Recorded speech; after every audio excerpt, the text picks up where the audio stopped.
Sir sir বলো।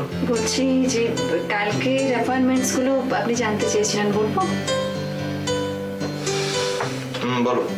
সকাল 9:30টায় আপনার এই অফিসে meeting with mister Gupta.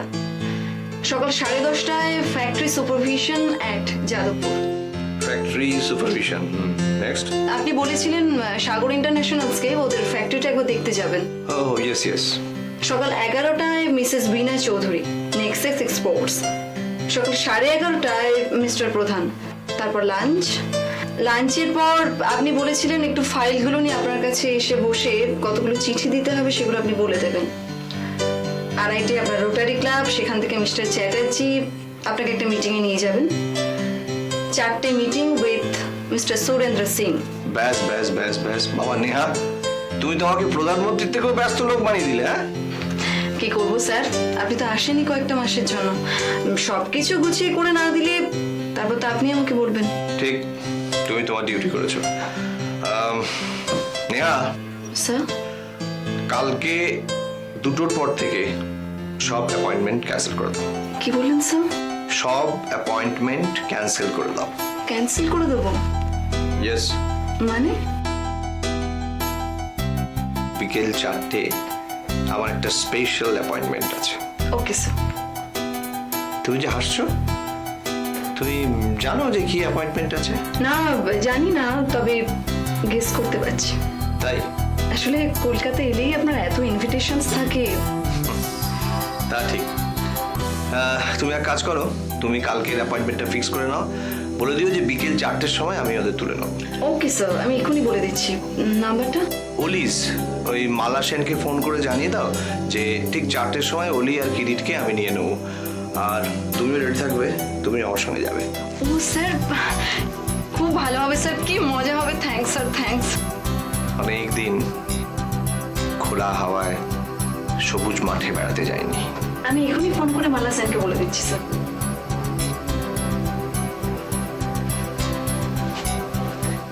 Neha, sir ওই কিছু খাবার টাবার নিয়ে নেবে, ধরো স্ন্যাক্স, চকলেটস এসব। ঠিক আছে। আর হ্যাঁ, ওই একটা বল নেবে যাতে কিরিট একটু বল নিয়ে খেলতে পারে।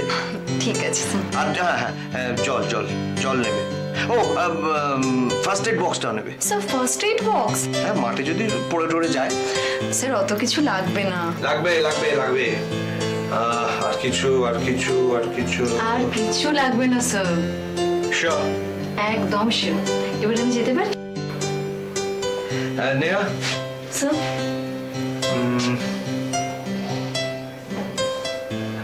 না থাক, তুমি এক কাজ করো, তুমি মিসেস সেনকে জানিয়ে দাও যে কালকে 4টের সময় আমি অলি কিরিটকে পিক আপ করে নেবো। Okay sir.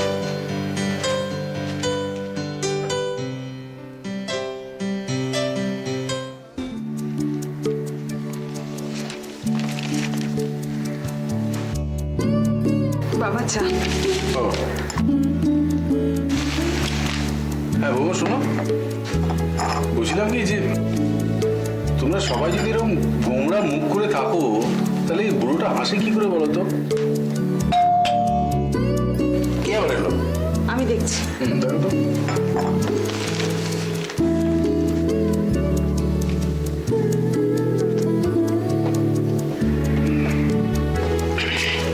ও ঠিক শুধু, আচ্ছা। আরে ঠিক আছে ফর্মালিটি দরকার। বসো বসো বসো। বৌমা, ওকে একটু চা দাও।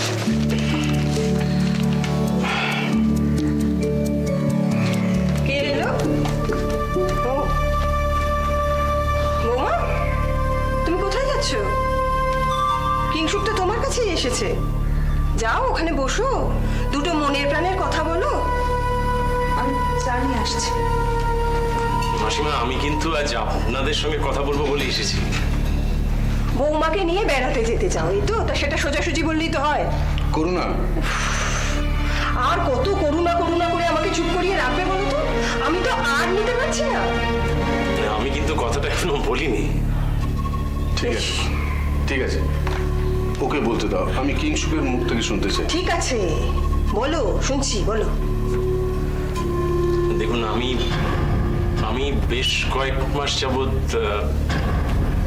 সীমাকে চিনি, আর ওর জীবনের নানান ঘাত প্রতিঘাত আমি খুব কাছে থেকে দেখেছি। শুধুই দেখেছো, কিচ্ছু করতে পারোনি, কিচ্ছু না। আমার নাতনিটাকেও তো দেখুন, যেটা ঘটে গেছে সেটা তো আর ফিরিয়ে দিতে পারবো না।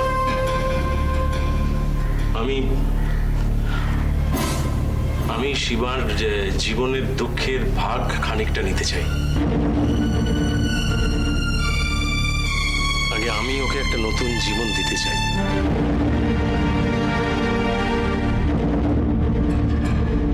আমি ওকে বিয়ে করতে চাই।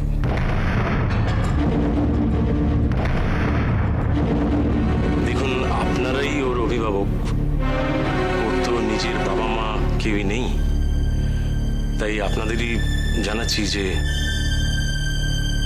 সত্যি আমি খুশি হব না রাগ করব না দুঃখ পাবো, আমি কিচ্ছু বুঝতে পারছি না। বৌমাও কি তাই চায়?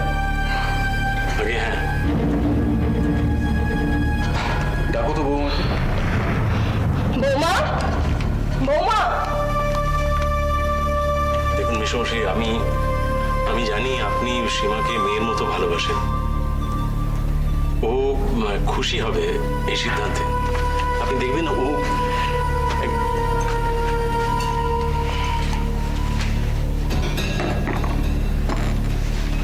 আমাকে ডেকেছেন বাবা?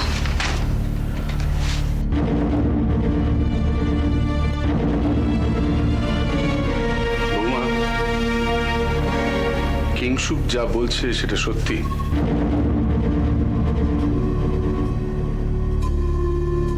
তুমি কিংশুককে বিয়ে করতে চাও? আপদ যদি নিজের থেকে বিদেয় হতে চায়, হোক না। দেখুন, সীমা শুধু আমার কাছেই নয়, আমার বাড়ির সকলের কাছেই খুব ভালোবাসার মানুষ। আমার মা, আমার ভাই সকলেই ওকে খুব ভালোবাসে। বাহ, তবে আর কি, মিয়াও রাজি বিবিও রাজি, আমরা আর কি করতে পারি? আমি বৌমার মুখ থেকে শুনতে চাই। হ্যাঁ বাবা, অনেক ভেবে চিন্তেই আমরা দুজনে এই সিদ্ধান্ত নিয়েছি। তবে আর কি, এবার তাহলে কালীঘাটে গিয়ে সিঁদুর পরিয়ে ঘরে নিয়ে গিয়ে তোলো। কালীঘাট কেন? আমরা রেজিস্ট্রি করে আইনত বিয়ে করব।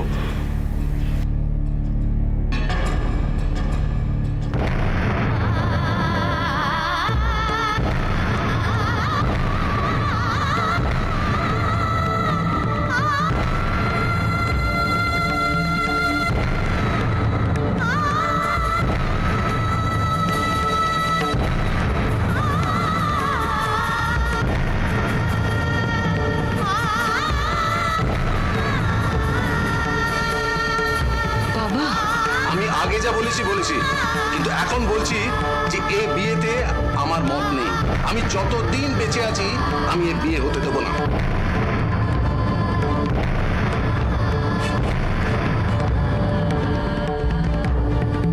বৌমার আবার বিয়ে হতে পারে না, কিছুতেই না।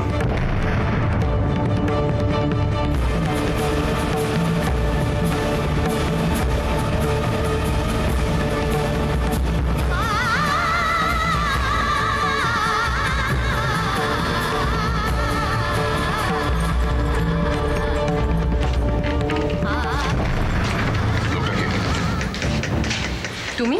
অলি কিরিট কার গাড়ি চড়ে বেড়াতে গেল? রোহিত রে।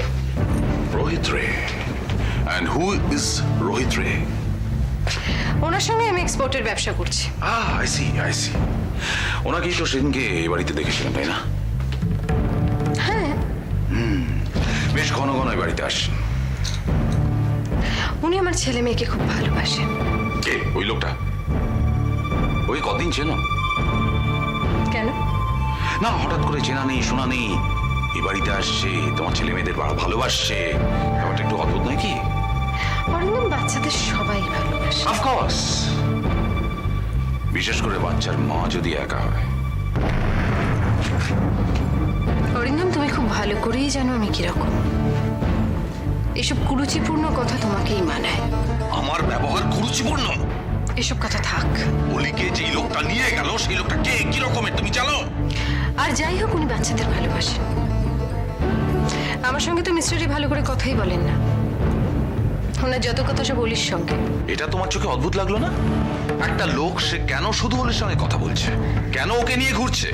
অরিন্দম, অলিকে সবাই ভালোবাসে, একমাত্র তুমি ছাড়া। অলি কিন্তু আর ছোট নেই, বড় হয়েছে। আর লোকটা অলিকে অন্য কোনো উদ্দেশ্যে নিয়ে যাচ্ছে না, সেটা তুমি গ্যারান্টি দিয়ে বলতে পারো? মানে? পারভার্সন। আজকাল এমন অনেক লোক আছে যারা কিন্তু বাচ্চা মেয়েদের সঙ্গে বেশি আনন্দ পায়। অরিন্দম, মা হয়ে নিজের মেয়েকে তুমি সর্বনাশের দিকে ঠেলে দিচ্ছ মালা। না। না বললে তো হবে না, সেই মেয়েটা পালিয়ে বাঁচতেও পারবে না। অরিন্দম, তুমি চুপ করো। আমি চুপ করলে সত্যিটা আটকে থাকবে না। একা থাকবো, একা থাকবো। একা থাকাটা চারটিখানি কথা নয় মালা। একা মেয়েকে দেখলে সবাই সুযোগ নিতে এগিয়ে আসে, বিশেষ করে পুরুষরা। আর পুরুষরা যে কি চায় সেটা আমাকে জিজ্ঞেস করো। সাবধান, অলিকে আর একা ছাড়বে না।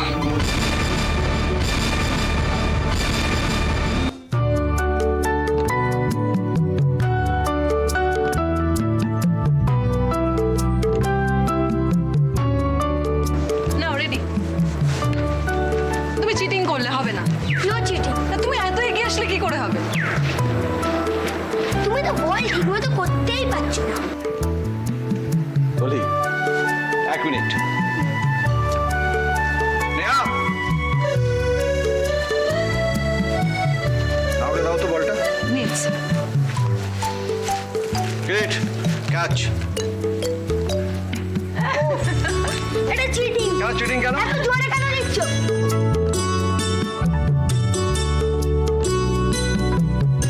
গ্রেট। নেহা, এনাও। না আঙ্কেল, তুমি খেলো, আন্টি পারেই না। আমি তোমার দিদির সঙ্গে একটু কথা বলি। না, তুমি এখানেই খেলো। ওরে দুষ্টু ছেলে, আমি পারি না। না, আচ্ছা এতক্ষণ কে খেলছিল তোর সাথে? দাঁড়া।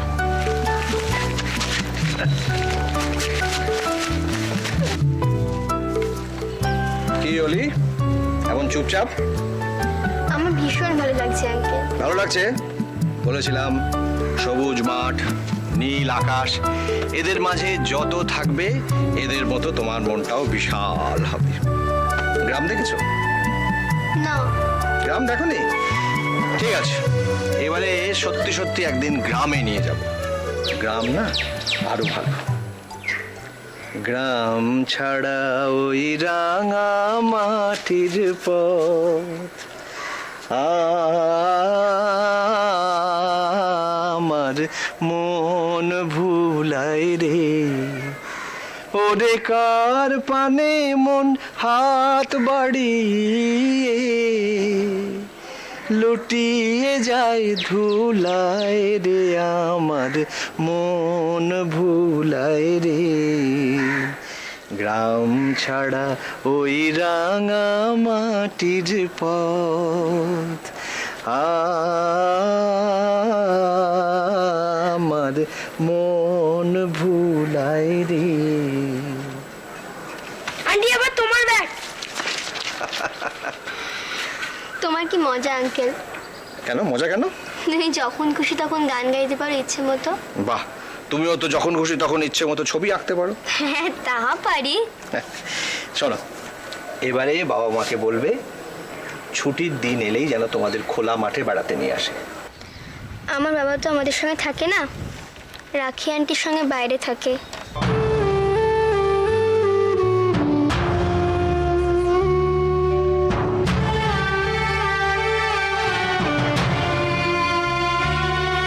আমাদের কেউ বেড়াতে নিয়েই বেরোয় না। দেখো অলি, তুমি এখন বড় হয়েছো, তোমার বাবা মা তোমাদের নিশ্চয়ই ভালোবাসেন। হ্যাঁ, তারা দুটো আলাদা মানুষ, তারা হয়তো একসঙ্গে থাকতে পারছেন না, তার মানে এই নয় যে তারা তোমায় ভালোবাসেন না। বাবাকে বলো, বাবা নিশ্চয়ই তোমাকে বেড়াতে নিয়ে যাবেন। বাবা তো কিরিটকে নিয়ে যাবে, আমাকে নেবেই না।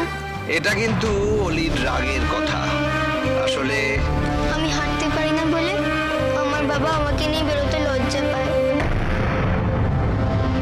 আমাকে মেয়ে বলতেও বাবা লজ্জা পায়। বসে থাকি বলে বাবা আমাকে কোনোদিন কোথাও বেড়াতে নিয়ে যায়নি। আমার পা নেই বলে কি আমার মনও নেই?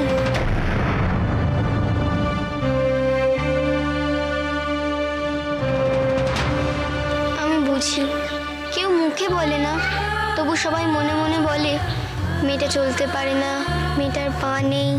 ব্যাস সরি ব্যাস, নিজেকে আর তুমি ছোট করবে না। পা নেই বলেই তোমাকে আরো কঠিন হতে হবে। পা নেই বলেই তোমাকে দুনিয়ার ওপর দু পায়ে দাঁড়াতে হবে, না হলে সবাই তোমাকে মারিয়ে চলে যাবে, সবাই। তুমি আমার জন্য কষ্ট পাচ্ছ?